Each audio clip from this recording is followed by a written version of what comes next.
વધારો રાણીમાં.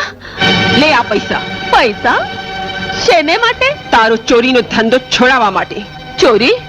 શેની ચોરી? કુંવરના કાળજાની ચોરી. એ કાળજું હું પાછું લેવા આવી છું.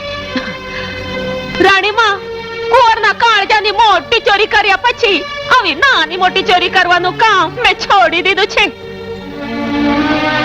ને જો આ માટી, એક વણઝારાને માન, તમારી આખી દોલતની કિંમત આ મુઠ્ઠીભર માટી જેટલી પણ નથી.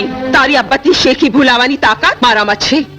એટલું ન ભૂલતી કે તું આ મારી જમીન પર ઊભી છે અને હું ધારું તો તારો આ પડાવ ઉઠાવીને ક્યાંનો ક્યાં ફેંકાવી દઈ શકું એમ છું. અરે આવા લવારા તો મેં ગામે ગામ સાંભળ્યા છે. અમે વણઝારા અમારા મનમાં આવે ત્યારે પડાવ બદલીએ, પણ જે દી એક જગ્યાએ ઠરીઠામ થવાનું મન થાય ને ત્યારે તમારું આ નાનકડું રજવાડું તો શું, અરે દિલ્હીના બાદશાહની પણ તાકાત નથી કે અમને ઉખેડી શકે.